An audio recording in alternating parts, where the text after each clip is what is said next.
La confession ivre de ma femme, je n'ai plus de désir pour toi depuis des années, n'était pas juste des mots, ce fut mon déclic. Piégé, j'ai organisé mon audacieuse évasion vers la liberté.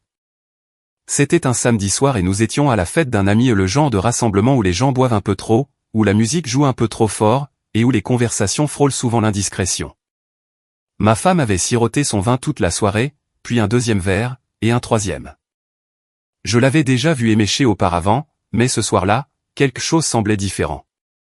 Elle était plus détendue, plus bavarde, et son filtre, ce qui l'empêchait d'habitude de lancer des piques assassines, avait pratiquement disparu. Nous étions assis dans un coin du salon quand c'est arrivé. Elle s'est penchée vers moi, articulant ces mots juste assez mal pour qu'il soit clair qu'elle avait dépassé les bornes. Ses joues étaient rouges, son regard était dans le vague, mais sa voix avait une acuité qui tranchait avec le bruit ambiant. Tu sais, a-t-elle commencé, presque nonchalamment, je n'ai plus de désir pour toi depuis des années. J'ai cligné des yeux, incertain d'avoir bien entendu. Peut-être était-ce la musique ou l'alcool qui atténuait mon oui, mais non, elle me fixait droit dans les yeux avec une expression mélangeant amusement et apathie. Qu'est-ce que tu viens de dire, ai-je demandé, ma voix à peine audible au-dessus des basses. Elle a ri, un rire sec, dénué d'humour. Oh, allez, ne fais pas semblant d'être surpris. Tu le ressentais aussi, n'est-ce pas? Nous sommes juste coincés. La pièce a semblé vaciller. J'ai voulu mettre cela sur le compte de l'ivresse, sur des mots qu'elle regretterait au matin, mais il y avait une conviction dans son ton que je ne pouvais ignorer. Ce n'était pas une pensée passagère ou une exagération due à l'alcool, c'était la vérité, mise à nu et jetée à mon visage. Un instant, je suis resté figé, incapable de répondre. La fête battait son plein autour de nous, ignorant l'implosion silencieuse qui se produisait dans ce coin. Mon cœur battait la chamade, et des milliers de pensées se bousculaient dans mon esprit, a-t-elle été malheureuse tout ce temps? Les jeux étaient aussi? Depuis combien de temps cela couvait-il? Mais au lieu de réponse, je ne ressentais qu'un vide douloureux, comme si quelqu'un m'avait ouvert pour en extraire quelque chose d'essentiel. Je l'ai regardé à nouveau, espérant un signe de regret, de peut-être un rire nerveux ou des excuses. Au lieu de cela, elle a pris une autre gorgée de son vin, l'air presque soulagé, comme si le fait de l'avoir dit à voix haute avait allégé un poids sur ses épaules. Tu ne penses pas ce que tu dis, ai-je dit finalement, la voix tremblante. Elle a haussé les épaules. Je ne sais pas pourquoi tu es si choqué. Ce n'est pas comme si nous étions passionnés. Je suis juste honnête. Honnête. Ce mot a résonné dans ma tête, laissant un goût amer dans ma bouche. L'honnêteté est censée apporter de la clarté, pas ce sentiment déchirant de trahison. J'ai essayé de reconstituer comment nous en étions arrivés là, à ce point où la femme avec qui j'avais partagé ma vie pouvait admettre une chose aussi dévastatrice avec tant de désinvolture. Le reste de la nuit s'est déroulé dans un flou. Je me souviens qu'elle échangeait avec les autres invités comme si de rien n'était, son rire résonnant dans toute la pièce. Pendant ce temps, je restais là à rejouer ces paroles encore et encore, essayant de leur donner un sens. Je voulais la confronter, exiger des réponses, mais à quoi bon? Elle avait dit ce qu'elle avait sur le cœur, et aucune dispute ne pourrait le changer. Sur le chemin du retour, elle est restée silencieuse, regardant par la fenêtre comme si la conversation n'avait jamais eu lieu. Je serrais le volant si fort que mes articulations étaient blanches, craignant que si je lâchais prise, je ne m'effondre. Le silence entre nous était assourdissant, chaque seconde s'étirant plus que la précédente. Quand nous sommes arrivés, elle est allée directement se coucher, sans un mot de plus. Je suis resté dans le salon, fixant l'écran noir de la télévision, mes pensées tourbillonnant. Ces mots avaient brisé quelque chose en moi, quelque chose dont je n'étais pas sûr qu'il puisse être réparé. Cette nuit-là, pour la première fois, j'ai commencé à voir notre mariage pour ce qu'il était réellement, non pas un partenariat, mais un piège. Et je ne savais pas si je pouvais ou devais trouver un moyen d'en sortir. Le lendemain de sa confession, je me suis réveillé sur le canapé avec une raideur dans la nuque et le cœur plus lourd que jamais. La lumière du soleil entrait par les stores, illuminant le désordre de notre maison, une tasse de café laissée sur la table, ses chaussures abandonnées négligemment dans l'entrée. Tout cela semblait étouffant. Tout paraissait si normal en apparence, pourtant ces mots de la veille me collaient à la peau comme une ombre. Elle s'activait dans la cuisine en fredonnant doucement, comme si rien ne s'était passé. La voir agir avec autant d'indifférence me donnait la nausée. Je voulais l'affronter, la forcer à reconnaître ce qu'elle avait dit, mais je suis resté silencieux. La vérité, c'est que j'étais terrifié par la réponse. Si je grattais les couches, jusqu'où cela irait-il? Au lieu de cela, je me suis replié sur moi-même, laissant mon esprit vagabonder sur nos années de mariage. J'ai repensé au premier jour, quand nous ne pouvions pas nous détacher l'un de l'autre, quand chaque petit moment ensemble semblait électrique. J'ai essayé de déterminer à quel moment les choses avaient commencé à s'effriter, mais le déclin avait été si graduel, si insidieux, que je ne l'avais pas remarqué à l'époque. Il y avait eu des signes, pourtant, n'est-ce pas? Des moments où ses caresses semblaient machinales, son rire forcé, les nuits où elle rentrait tard ou s'enfermait sur son téléphone, prétendant être épuisée quand je tentais de me rapprocher. Je m'étais dit que c'était juste le flux et le reflux d'une relation au long cours, que nous étions comme n'importe quel autre couple naviguant dans la routine du quotidien. Mais maintenant, je me demandais, avais-je été aveugle, ou avais-je choisi de ne pas voir? Le plus dur était de réaliser à quel point notre vie ensemble était une mise en scène. Aux yeux du monde extérieur, nous étions le couple parfait, nos amis enviaient notre stabilité, nos familles louaient notre compatibilité. Lors des rassemblements, nous jouions nos rôles à la perfection, échangeant des sourires complices et des blagues d'initiés comme si nous étions toujours follement amoureux. Mais derrière les portes closes, c'était différent. Les petits gestes qui venaient autrefois naturellement se tenir la main, les baisers spontanés, même les vraies conversations étaient devenues rares. Nous traversions la vie côte à côte, mais jamais vraiment ensemble, comme des acteurs jouant un scénario auquel nous ne croyions plus. Il y a eu des moments où j'ai essayé de combler le fossé. J'ai réservé des escapades le week-end, je lui ai offert des fleurs sans raison, et j'ai même suggéré que nous voyions un conseiller. Elle acceptait toujours ses efforts avec un sourire poli, mais son enthousiasme ne durait jamais. C'était comme essayer de remplir un seau percé, peu importe la quantité que j'y versais, ce n'était jamais assez. Avec le recul, j'ai réalisé tout ce que j'avais sacrifié pour garder les apparences. J'avais ravalé mon propre mécontentement, ignoré mes propres besoins, et je m'étais convaincu que c'était cela, le mariage, compromis, patience, endurance. J'avais dépensé tellement d'énergie à essayer de la rendre heureuse que je n'avais pas pris le temps de me demander si j'étais, moi, heureux. Et pourtant, malgré tout, j'étais resté non seulement par amour, bien que je me sois dit que c'était la raison mais parce que j'avais peur. Peur de recommencer à zéro, d'admettre mon échec, de perdre l'identité que j'avais construite autour de mon statut de mari. Notre mariage n'était pas juste une relation, c'était une structure, une fondation sur laquelle j'avais construit toute ma vie d'adulte. La démolir signifiait remettre en question tout ce que je croyais savoir sur moi-même. Ce matin-là, alors qu'elle sirotait son café en faisant défiler son téléphone, je sentais le poids de tout cela s'écraser sur moi. Je ne pleurais pas seulement la perte de son désir, je pleurais la réalisation que notre vie ensemble était une illusion soigneusement construite. J'avais vécu dans un château de cartes, et avec une seule confession ivre, elle avait tout fait s'écrouler. Le pire? Je ne savais toujours pas quoi faire. Alors j'ai fait ce que je faisais toujours, j'ai enterré la douleur, j'ai mis un masque et j'ai fait semblant. J'ai souri quand elle a parlé, hoché la tête quand elle m'a interrogé sur les projets de la semaine, et bavardé sur la météo. Mais au fond, je savais que quelque chose avait changé. Le poids de notre mascarade commune était devenu insupportable, et pour la première fois, j'ai commencé à me demander si je pouvais continuer à la porter. Les jours qui ont suivi sa confession ont été comme une traversée de sable mouvant. Chaque pas, chaque conversation, chaque interaction banale m'enfonçait un peu plus dans une réalisation étouffante, je ne pouvais pas rester dans ce mariage, pas comme ça. Mais partir n'était pas aussi simple que de faire un sac et de passer la porte. Il y avait trop en jeu, nos finances communes, la maison, les années passées à bâtir une vie ensemble. Il me fallait un plan, et il devait être infaillible. La première étape fut la recherche.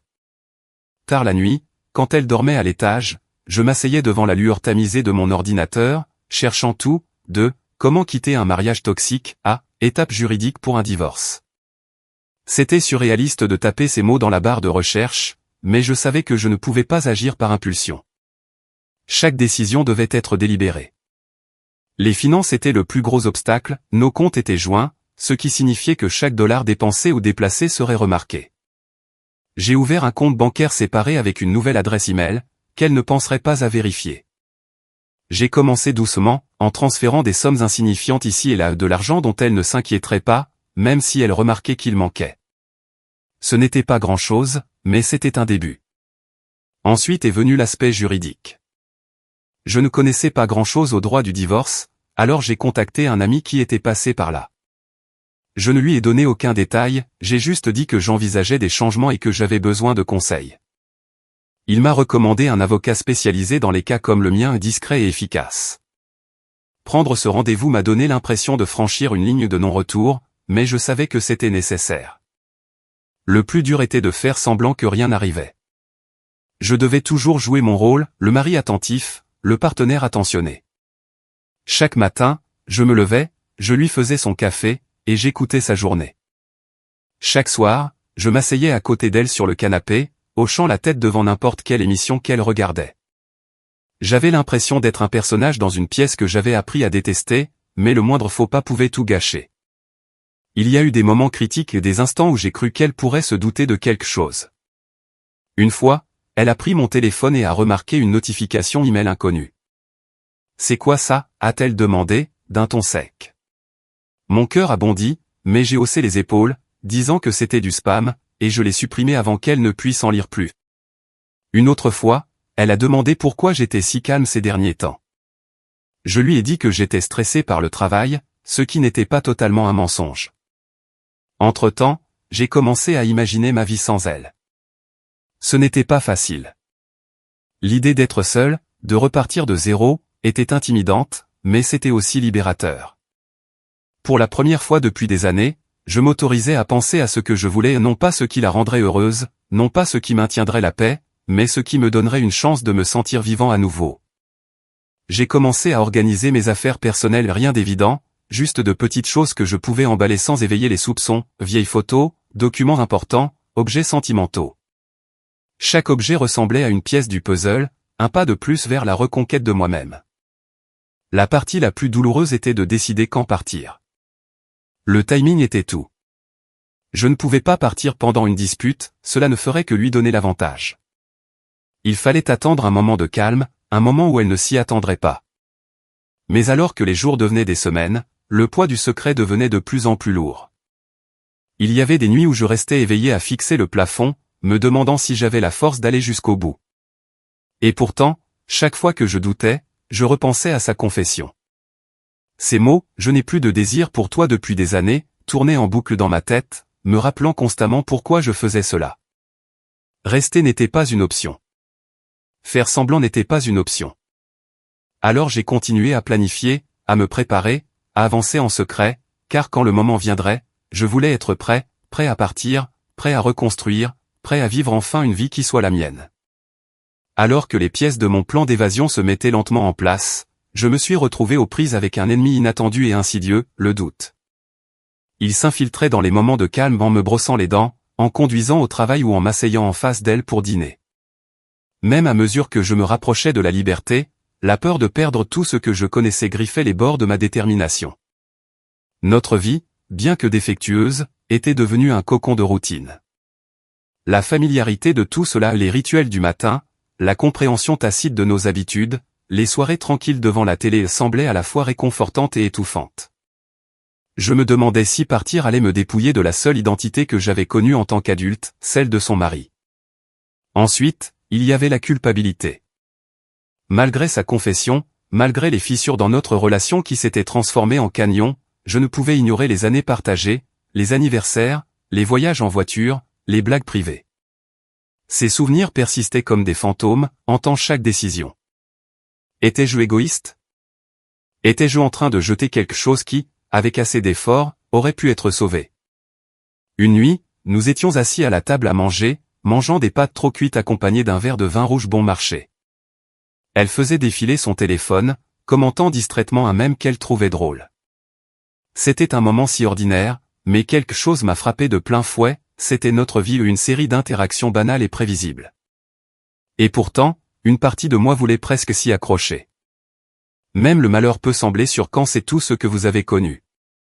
Mais il y avait aussi les autres moments, ceux qui me rappelaient pourquoi je devais partir, la façon dont elle me rejetait quand j'essayais de parler de ma journée, le ton sec qu'elle utilisait quand j'oubliais de faire quelque chose de trivial, les nuits où je restais éveillé au lit en ressentant le vide entre nous comme un abîme physique. Ces moments ressemblaient à de petites morts, chacune écaillant ce que j'étais jusqu'à ce que je me reconnaisse à peine. J'ai commencé à réaliser que le confort que je ressentais n'était pas réel, c'était une illusion. La vie que nous avions construite ensemble était un château de cartes, et j'avais eu trop peur de le renverser. Mais la peur seule ne suffisait pas à m'y retenir. Je devais me le rappeler chaque jour. Pour combattre le doute, je me forçais à me concentrer sur l'avenir. J'imaginais une vie où je ne marcherais pas sur des œufs, où je ne me sentirais pas comme une arrière-pensée dans mon propre mariage. Je pensais aux choses auxquelles j'avais renoncé au fil des ans, les passe-temps que j'avais abandonnés, les amitiés que j'avais laissées s'estomper, les rêves que j'avais mis en suspens pour la garder heureuse. Pour la première fois depuis longtemps, je m'autorisais à rêver à nouveau, à penser à ce que je voulais. Mais les fantômes du confort n'étaient pas seulement émotionnels, ils étaient aussi pratiques. Partir signifiait tout déraciner, trouver un nouvel endroit où vivre, reconstruire mes finances, m'expliquer à des amis et à la famille qui nous croyaient le couple parfait. Cela signifiait affronter le jugement, les questions, les murmures dans mon dos. Je savais que les gens demanderaient, pourquoi est-il parti? Que s'est-il vraiment passé? Et les réponses n'étaient pas simples. Certaines nuits, je me convainquais presque de rester. Je me disais qu'il était plus facile de continuer à faire semblant, de me contenter de la vie que j'avais au lieu de tout risquer pour l'inconnu. Mais au fond, je savais mieux. Rester n'était pas un compromis, c'était une capitulation, et je n'étais pas prêt à renoncer à moi-même. Le plus dur était de lui faire face. Chaque interaction ressemblait à un test, chaque conversation à un rappel de l'équilibre fragile que j'essayais de maintenir. Je me demandais si elle sentait mon détachement, si elle remarquait ma façon d'éviter ses caresses ou comment j'hésitais avant de répondre à ses questions. Parfois, je la surprenais à me regarder, les sourcils froncés comme si elle essayait de déchiffrer quelque chose, mais si elle se doutait de quelque chose, elle ne disait rien. Dans ces moments-là, le poids du plan, les doutes et le confort m'écrasaient. Il aurait été si facile de céder, de laisser la peur du changement me paralyser. Mais je ne pouvais pas. Je ne pouvais pas me laisser piéger par une vie qui ne me ressemblait plus. Alors j'ai continué à avancer, un pas après l'autre.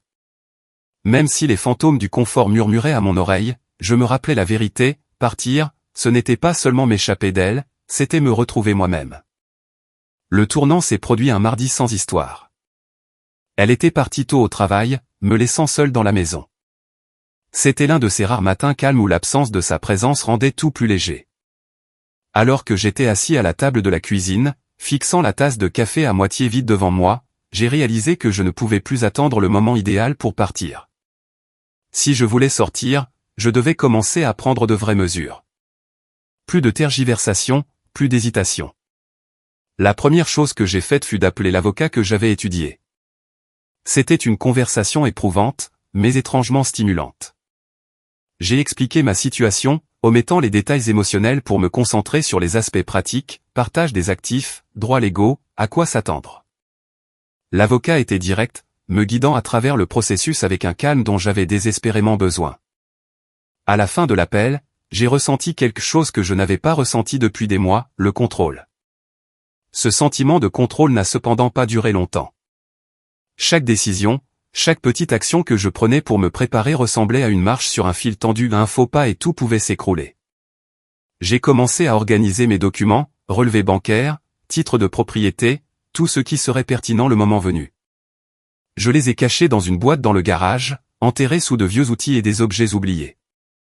C'était risqué, presque imprudent, mais je ne pouvais pas me permettre de laisser quoi que ce soit derrière moi.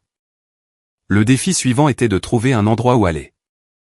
Rester avec des amis ou de la famille n'était pas une option. Je ne pouvais pas supporter le barrage de questions, les regards apitoyés ou les conseils non sollicités. J'avais besoin d'un endroit calme, un endroit où je pouvais reconstruire sans interférence. J'ai commencé à chercher des appartements en ligne, en enregistrant des annonces dans un dossier privé. La plupart étaient hors de mon budget, mais je m'en fichais. Il me fallait juste une bonne piste, un endroit pour recommencer. Pendant tout ce temps, je devais maintenir les apparences. Cela signifiait rire à ses blagues, prétendre m'intéresser à ses interminables tirades sur ses collègues, et feindre un intérêt pour les projets du week-end.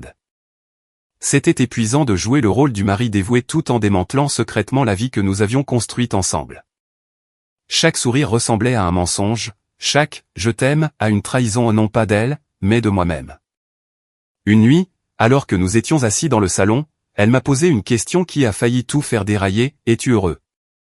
Son ton était désinvolte, presque distrait, mais la question m'a frappé comme un coup de poing à la poitrine. Pendant un instant, je suis resté figé, la vérité au bord des lèvres, mais je me suis repris et j'ai forcé un sourire. Bien sûr, ai-je dit. Pourquoi ne le serais-je pas? Elle n'a pas insisté, mais ses yeux sont restés sur moi un instant de trop. Je me suis demandé si elle se doutait de quelque chose, si les fissures dans ma façade commençaient à se voir. Cette possibilité me terrifiait, mais elle me poussait aussi vers l'avant. Je ne pouvais pas me permettre d'hésiter. Je devais rester concentré. Au cours des semaines suivantes, j'ai commencé à sortir de petites choses de la maison, d'un livre par-ci, une photo encadrée par là, des choses qui ne seraient pas remarquées tout de suite. Je les stockais dans ma voiture, cachées dans le coffre, prêtes à partir le moment venu. Chaque objet était comme une petite victoire, un morceau de ma vie récupéré. Mais le plus dur était d'attendre. Chaque jour ressemblait à une marche sur un champ de mines, sans jamais savoir si le prochain pas ferait tout exploser. J'étais hyper conscient de ses humeurs, de ses réactions, de ses habitudes, tout changement dans sa routine semblait être une menace potentielle. Si elle devenait méfiante, si elle m'affrontait avant que je sois prêt, tout le plan pouvait s'effondrer. Il y a eu des moments de doute, des moments où je me demandais si je faisais la bonne chose, mais ces moments étaient passagers. Plus je planifiais, plus je me préparais, plus je réalisais que je ne pouvais pas rester. J'avais passé des années à sacrifier mon bonheur pour maintenir une relation devenue creuse. Il était temps de passer en priorité. Alors que les jours se transformaient en semaines, les pièces de mon plan commençaient à s'emboîter. L'avocat avait les papiers prêts. J'avais trouvé un petit appartement modeste à l'autre bout de la ville, rien de luxueux, mais c'était le mien. Mon évasion n'était plus une idée lointaine, c'était une réalité sur le point de se produire. Tout ce qu'il restait à faire était de choisir le bon moment pour agir. Le moment que j'avais planifié est enfin arrivé, bien que pas comme je l'avais imaginé. Il n'y a pas eu de combat dramatique, pas de dispute explosive. C'était un mardi calme et discret, un jour comme les autres. Elle était partie boire un verre avec des amis, me laissant seul à la maison. Dès que j'ai entendu sa voiture quitter l'allée, j'ai su que c'était le moment. J'ai parcouru la maison une dernière fois, mais pas résonnant contre les murs. L'endroit semblait étrangement immobile, comme s'il n'était déjà plus qu'un souvenir. Les photos sur les murs, les meubles que nous avions choisis ensemble, les petits bibelots qui semblaient si importants à l'époque, ils ressemblaient tous à des reliques d'une vie qui ne m'appartenait plus. J'avais emballé la plupart de mes affaires la veille, les chargeant dans ma voiture à l'abri de l'obscurité. Maintenant, je prenais le reste, un sac de sport rempli de vêtements, la boîte de documents du garage, et quelques objets personnels que je ne pouvais supporter de laisser derrière moi. À chaque pas vers la porte, mon cœur battait la chamade, même si je savais qu'elle ne serait pas rentrée avant des heures. La peur d'être pris persistait dans un coin de mon esprit. En fermant la porte derrière moi, j'ai ressenti une pointe de tristesse inattendue. C'était ma maison depuis des années, un endroit où j'avais ri, pleuré, et construit ce que je croyais être un futur. Le quitter, c'était comme fermer la porte sur plus qu'une simple maison, c'était faire mes adieux à une partie de moi-même.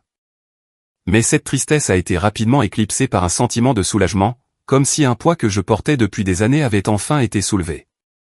J'ai conduit jusqu'à mon nouvel appartement en silence, le ronronnement du moteur étant le seul son rompant le calme. À mon arrivée, j'ai déchargé mes affaires, boîte par boîte. L'appartement était petit, peu meublé, et sentait légèrement la peinture fraîche. Ce n'était pas grand-chose, mais c'était à moi. Pour la première fois depuis des années, j'ai ressenti un frémissement de quelque chose que je ne m'étais pas autorisé à ressentir, l'espoir. La première nuit seule fut étrange. Le silence était assourdissant, et je continuais d'attendre sa voix, ses pas, le bruit de son téléphone vibrant sur la table basse. Mais rien de tout cela n'est arrivé. Au lieu de cela, je me suis assis sur le sol puisque je n'avais pas encore de canapé et j'ai laissé la réalité de ma nouvelle vie s'installer. Je n'étais pas seulement libéré d'elle, j'étais libéré de la mascarade que nous vivions, libre de découvrir qui j'étais en dehors de cette relation. Le lendemain matin, je me suis réveillé avec une clarté que je n'avais pas ressentie depuis des années. Il n'y avait personne à satisfaire, personne avec qui marcher sur des œufs. La journée était à moi. C'était une réalisation étrange et exaltante. J'ai fait du café dans une cuisine qui ne ressemblait pas encore à chez moi et je suis resté à la fenêtre, regardant une vue qui était entièrement nouvelle. Ce n'était pas la vie que j'avais imaginée pour moi-même quand je me suis marié, mais c'était une vie qui semblait pleine de possibilités. Bien sûr, les conséquences n'étaient pas sans complications. Quand elle est rentrée et m'a trouvé parti, elle m'a appelé encore et encore. J'ai ignoré les appels au début, les laissant aller sur la messagerie vocale. Quand j'ai enfin répondu, sa voix était un mélange de confusion, de colère et d'incrédulité. « Où es-tu ? Que se passe-t-il » a-t-elle exigé.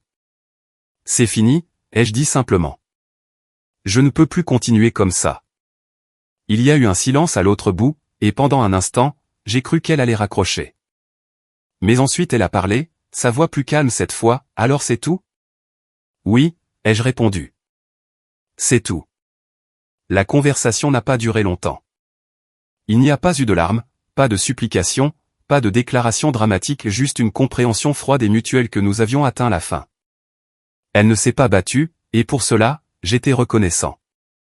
C'était comme si elle avait su que ce jour viendrait, tout comme moi. Dans les semaines qui ont suivi, je me suis concentré sur la reconstruction. Ce n'était pas facile. Je devais affronter les parts de moi-même que j'avais ignorées pendant si longtemps, les rêves que j'avais abandonnés, et la personne que j'étais devenue. Mais à chaque jour qui passait, je me sentais plus fort, plus ancré, plus moi-même. La liberté n'était pas une poussée soudaine d'euphorie, c'était un déploiement lent et régulier de possibilités. C'était dans les petites choses, les matins calmes, les livres que j'avais enfin le temps de lire, les amis avec qui je me reconnectais. C'était dans la réalisation que je n'avais besoin de l'approbation ou de la validation de personne pour me sentir entier. Partir n'était pas la fin de mon histoire, c'était le début. Et pour la première fois depuis des années, j'étais prêt à l'écrire. Notre histoire touche à sa fin. Si vous êtes arrivé jusqu'ici, que diriez-vous de vous abonner à notre chaîne ? Cela nous aide énormément. J'ai sélectionné 2 autres vidéos pour vous dont je suis sûr que vous apprécierez. N'hésitez pas à cliquer dessus. Je vous attends dans la prochaine histoire. À bientôt.